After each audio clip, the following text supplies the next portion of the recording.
Hello everyone, welcome to this KANPUR-NPTEL online course on space environments and its effects on orbital spacecrafts. So, in the last few sessions we discussed the effects of vacuum environment on the spacecrafts. We discussed what is how the temperature variation is there, that is from too cold to too hot. So, the satellite become it is exposed to very low temperature to very high temperature, and this temperature cycling happens.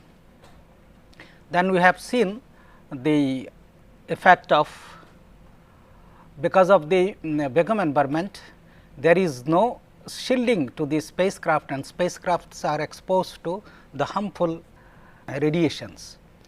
And the third phenomena that is we discussed, that is the outgassing. So, material outgasses whenever the material is there in the vacuum environment, and we discussed what is the outgassing processes, how it happens, and in the last session we discussed how what are the different parameters by which I can know the or I can quantify those outgassing. So, these parameters we discussed: total mass loss. So, this is called the TML, then CBCM, that is collective volatile condensable material, then WVR, that is water vapor regained, and we discussed its significance. Then we discussed how we can simulate a space environment in the ground. Why it is needed?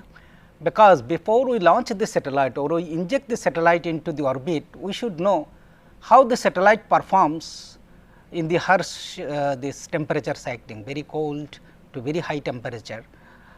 So, and also this we need to have a that is the simulation of the space environment to qualify the materials which are used in the spacecrafts. So, we discussed that the facility which is used to simulate the vacuum environment. So, this is called the vacuum or thermal vacuum chamber, TVAC chamber. I explained what are the different subsystem, how a thermovac chamber is, what is a subsystem and how it operates. Then we discussed the various types of the tests which are performed using a thermovac chamber, namely the baking test, followed by the thermal cycling test, then thermal balance, then the outgassing properties and high power test. So, high power test we explained the different types of the phenomena which happens, the high power breakdown, that is the multiplication, then corona. So, these are the things we explained, and then we explained how we characterize the TML, CBCM and WVR, these three parameters. So, we took that is a standard test procedure, that is the ASTM 560, and how those using that test methods you can characterize the TML, CBCM and WVR of a particular material. So, now just to continue with the vacuum environment, today we will discuss what are the effects of the exposure of the UV radiation to the spacecraft material. So, this we will see, and then we will discuss all the three effects, that is the temperature, that is the thermal problem, then this radiation as well as the outgassing, how we can have the design guidelines and what should be the mitigation plan. So, first we will discuss the effect when a spacecraft or spacecraft material is exposed to the UV radiation, what are the issues with the spacecraft. So, as I already told you, that is whenever a system, an asset is there in the Earth's atmosphere, Earth atmosphere protects it by absorbing all the radiation from the sun. So, that is less than 0.3 microns in wavelengths, like that of the ultraviolet rays. So, that is between 0.1 to 0.4 microns the wavelength. So, but since the spacecraft is outside the Earth's atmosphere and it views the sun and it is exposed to the full solar spectrum. So, you can see here. So, this is the region where this UV, X rays, all those radiation comes here, and basically the spacecraft is exposed to all those types of the radiation. So, we are talking about this region. So, another point. So, the first point is saying that when the spacecraft is viewing the sun, even if it is not viewing the sun, it is not directly viewing the sun, but it is with a view, that is, it is viewing the earth surface, then still it experiences the UV or those radiation which are reflected by the earth's atmosphere. So, that is also called the earth albedo, and which is around 31% of the total radiation which are reflected by the earth's atmosphere. So, in earth's satellite orbit, you consider any orbit, the space resources like the spacecrafts, or it can be the space stations where the astronauts are there, and astronauts go for the spacewalk, for the maintenance work, or maybe some other necessary works in the space station. So, they do not have the natural shielding what we have in our atmosphere, and so these are the shielding, since the shielding is not there. So, those assets, they are exposed to the solar as well as the other the radiation from the other source, other cosmic sources. Even in deep space, the problem is, the severity of the problem is more, because there magnetic field, the geomagnetic field is very weak. So, as we have already seen, that is that our Earth's magnetic field, it is capable of doing very energetic particles. So, it is able to diverge, or it is capable of trapping those things. So, that will come, we will discuss in detail when we will study the plasma things, how a magnetic field can trap a charged particle. So, deep space becomes more vulnerable in terms of the exposure to the radiation, because the Earth's magnetic field is not there. Okay. Now, we will see how the UV radiation affects the spacecraft materials. So, as you know, or I have already told you, that is a lot of polymers materials are used on this spacecraft, because of their good thermal properties, because of their better reliability.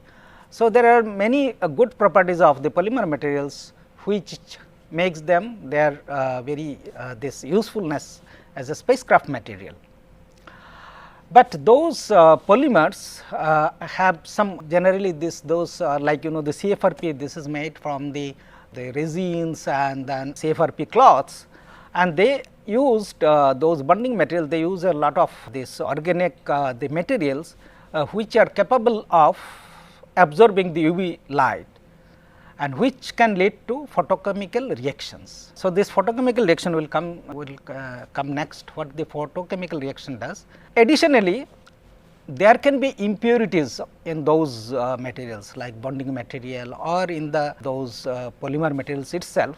So, what those can do? Those impurities, they are contained in the synthetic polymers, are often it can absorb the UV light than the polymer itself. So, it and can be significant contributors to the photochemical reactions within the polymer material. So, now what happens because of that photochemical reactions? So, with the photochemical reactions within the organic molecules may result in effects such as the discoloration of the material. So, discoloration of the material, like we will see, basically is the darkening of the material. So, darkening of the material, again it creates the thermal problem, because it will absorb more heat, or the loss of mechanical properties. So, there are various mechanical properties like the strength of the material, and then plasticity, then its Young's modulus, then the shear modulus, then the fatigue limit. There are so many mechanical properties which are needed to be there, that specification need to be satisfied. But because of this UV exposure, those material properties may change, means that this mechanical properties change, means there will be some problem in the structural integrity of the spacecraft or the spacecraft subsystem. So, as an example, how the materials degrade when it is exposed to the UV radiation, the one example is the beta cloth liner. So, this beta cloth liner, these are used in the space shuttle. So, basically this type of material or this type of liners are used just to save the astronauts or the IS or the spacecrafts or the space station from the it can be from the attack of, I will come to that, that is called the atomic oxygen attack or the micro meteoroids attack.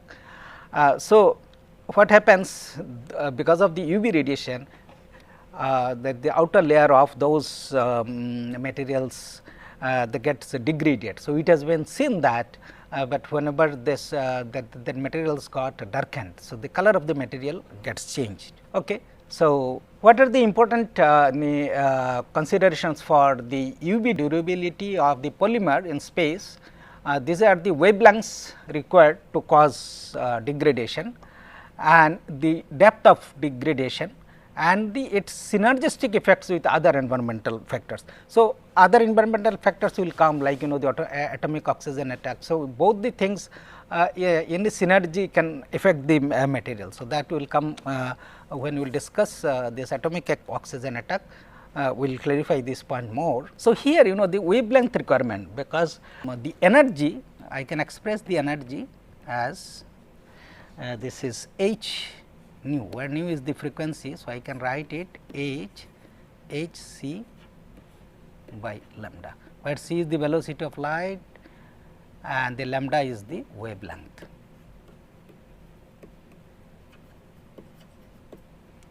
So, lesser the wavelength or higher the frequency, more will be the energy of those radiation, and h is the Planck's constant.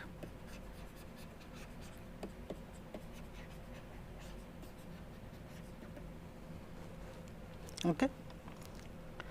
So, generally the most polymers absorb approximately 95% of the incident radiation below 250 nanometer or 0.25 micrometer within 0.4 micrometer from the surface. So, it has been seen, that is the available data, that is the Teflon FEP. So, FEP means it is fluorinated ethylene propylene.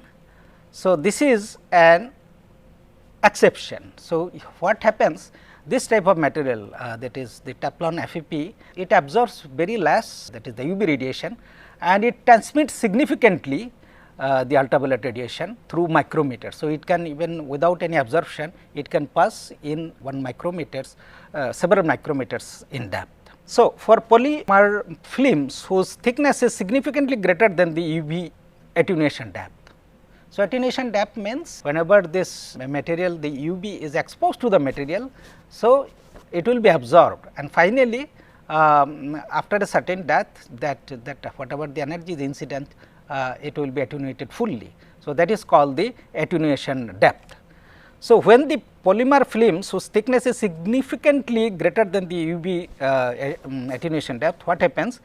The depth within which the majority of the UV light is absorbed, the undergraded portions means where the portion of the material where the UV has not affected. So, this is undegraded portion of the polymer thickness provides a support to the degraded surface. What does it mean? That the material, this structure, or there will not be any cracks or this type of things will not happen.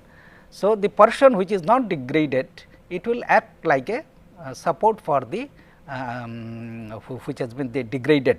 So, ungraded portion becomes a support for the degraded portion of the that material. But in the case whenever the film thickness is of the order of the UV attenuation depth. So, in that case what will happen? This UV degradation can result in crack, or it can make the material like a powder like material.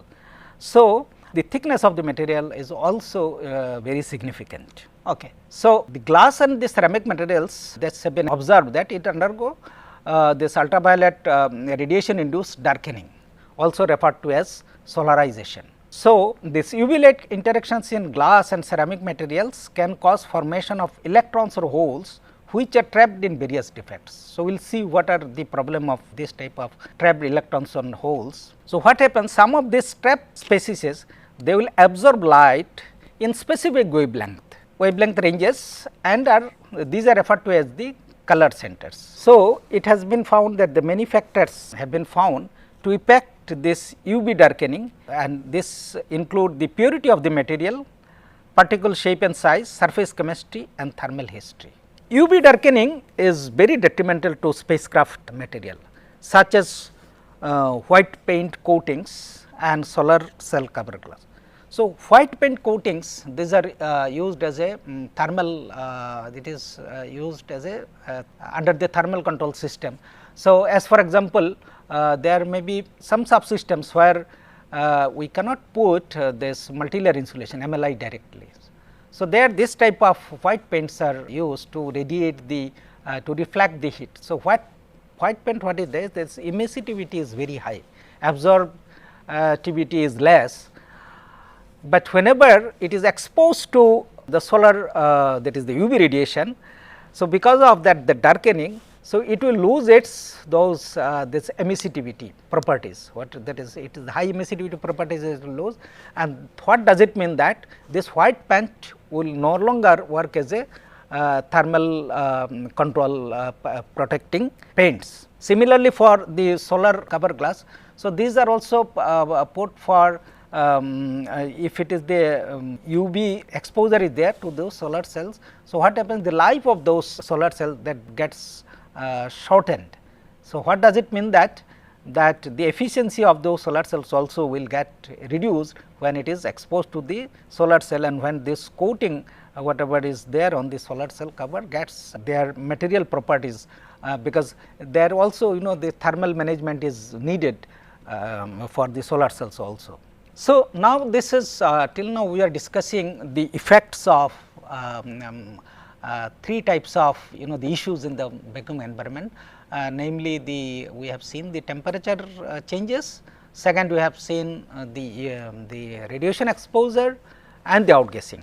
Now, we will discuss what are the design guidelines and what are the mitigations we need to do in order to deal with this type of the environment where the spacecraft should operate satisfactorily. So, first we will discuss the thermal design guidelines for spacecraft hardware. So, this part already we discussed when I was discussing the spacecraft thermal control system under the mechanical mainframe. So, we discussed various passive and active thermal control systems which are implemented in the spacecraft to protect the spacecraft and the subsystems from overheating or overcooling. So, how these things were done? So, either by thermal insulation from external heat fluxes like that from the sun or the planetary infrared or the albedo flux that we have seen the different sources of the heat, or by the proper heat removal from the internal sources. So, like you have seen the OSR, and these are the types of thing, or even the radiators are used to heat remove from the internal sources. Then you can suppose if it is getting overcooled, then you can enhance the heat absorption from external sources. Now, what are the design considerations? So, the main goal of the thermal design. So, basically thermal design needs to be done. The spacecraft engineers, they carry out an extensive thermal design considering all types of thermal loads. So, what is the goal? The goal is to provide an optimum thermal design within the constraints of the overall system design. So, what are the constraints? The constraints are different materials and their thermal properties. Each material will have a specified thermal range, beyond which you cannot, beyond which it will not function properly. So, this design is done to provide temperature distribution and temperature histories to the level of the detail required. So, this is done by the design. So, in the design you get all the information, what should be the temperature distribution and how the temperature varies, all those information we can get when we do a thermal modeling or a computer model. So, it can give even if we have a computer simulation model, it can provide the early identification of design problems. It can provide the basis for predicting and evaluating thermal performances in tests. So, in fact, when any spacecraft subsystem or spacecraft is tested in the thermovacuum, so it is basically this thermal model or the computer simulation model. So, that gives the predicted value. So, this becomes the goal for the test. Okay. And based on those test results, it is predicted how the system will perform during its time or during the its flight time. So, what are the thermal design guidelines? So, detailed thermal analysis and design should be performed to ensure that the temperature of all space flight components remain within the specified limits during the mission lifetime. So, this is very important. Suppose if I consider a CMOS device. So, CMOS device, or it may be some amplifier, or it can be some batteries. Every subsystem will have its specified temperature or rated temperature within which only it will perform, and its life will be decided by how its that is the how the thermal that is operating temperature, whether it is within the specified limit or it has exceeded the limit. So, that will decide the life of those subsystem. So, that is why it is very important, that is that the thermal design should be such that it should ensure through test as well as the simulation that whatever the spacecraft and its subsystem will operate within the limit during the mission lifetime. So, in order to meet this objective, thermal modeling is required beginning at project conceptual design stage and continuing through the preliminary and detailed design stages and environmental testing. So, whenever any design is done, so it is first it is done a baseline design.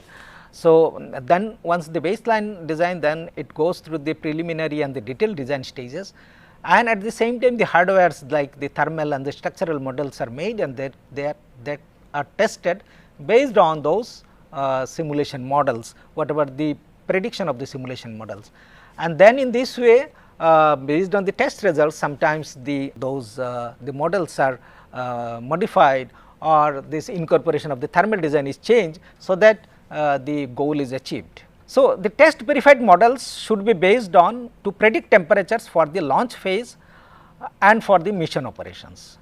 So, during the conceptual design phase, the temperature control system can be a major driver in defining the configuration, orientation and the power requirements. Now, simplified calculations, rule of thumbs and experience with similar experiments are useful at the preliminary at the baseline stage, but subsequently the computer model of the overall configuration and the location of major components, it provides the ability to compute the component temperature over the range of anticipated orbital environments, and to be evaluated and respond quickly to the proposed system trade-offs. So, in the preliminary and the design stages, the computer models are expanded as more details of the overall system are firmed up, and then the models are used to support the stage studies as needed and develop and optimize the thermal control system design. So, in preparation for thermal vacuum and thermal balance testing, the computer models are modified to predict temperatures in the test environment and to provide the thermal analysis required to develop the test plan and to specify the test hardware. So, for thermal vacuum test, the models can be used to demonstrate that the test hardware can drive each component to the specified hot and cold temperature levels and to predict the transition times between hot and soak periods. So, soak period, as I said, that is a period where the temperature is maintained. So, it can be a cold soak and it can be in the hot soak. So, the thermal balance, these tests are designed to verify the accuracy of the computer models and to demonstrate that the thermal control functions as specified. So, since it is often impractical to simulate the orbital environment, the models are used to develop the equivalent environments that result in a nearly the same temperature in the test environment as predicted for flight. If the test temperature differs significantly from the predicted ones for the test environment, the models are adjusted to try to match with the test temperatures. So, these adjustments must be a plausible physical basis if the models are to be considered to be verified by test. Okay. Now, we will see what are the design guidelines and mitigation techniques for UV radiation exposure. So, we will show in the in a table in a subsequent slide. The spacecraft designer has a variety of methods available to use in developing a spacecraft that is relatively insensitive to UV degradation or contamination. So, that is why the material selection is the most obvious first step. So, choosing those materials that are UV resistant, and at the same time they have low, that is outgassing. So, that is also this is the one material can be UV resistant, but its outgassing properties can be poor. So, we have to choose that material which satisfies both the UV resistance as well as the low outgassing properties. Now, we will see what are the design guidelines and mitigation techniques for outgassing and contamination. So, those materials are used as already I said, the materials should be maximum total mass loss of 1% and maximum CBCM should be less than 0.1%. So, there are generally this approved material list with each space agency. So, this approved list generally have the following criteria. So, they will have the established procurement specifications, have available sources of supply, are capable of meeting wide ranges of application needs, have been assessed for quality, reliability and risks and found to meet the criteria. So, so this all those whatever the approved lists of material, so they will satisfy all those criteria. Suppose if any new material is there, so that material should go through a extensive space qualification program, and once it successfully qualifies all the tests, then it will be included in the list. So, but you cannot avoid the material which are sometimes it is required that some materials you allow to outgas. So, in that case what is done, the designer must accommodate the possibility of self contamination and should take steps to minimize this occurrence. How can you minimize it? Suppose there is a very sensitive instruments, so those the bands by which that or the thrusters which creates those the plumes. So, that can be directed away from those surfaces to minimize the line of sight transport. Okay. So, next let us see just summarize the what are the Beckham environmental effects and design guidelines. So, material selection. So, in material selection you have to choose UV resistant and low outgassing materials and coatings. Then configuration. So, was already I said the bent outgassed material away from the sensitive surfaces. Then you have to allow the margin. So, suppose the solar panels or the solar cells whatever you use. So, this whatever the power requirement you should have enough margin, so that at the end of the life you should have sufficient or before the end of the life there should be the sufficient it can produce sufficient power for the operation of the spacecraft. So, this is called the margin.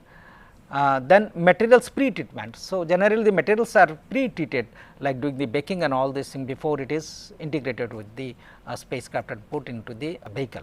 Okay. Then flight and ground operations. So, provide time for an orbit backout during early operations, provide cryogenic surfaces the opportunity to warm up and outgas contaminate films. So, these are the way, that is these are the means by which we can mitigate the various environmental effects on the spacecraft due to the vacuum environment.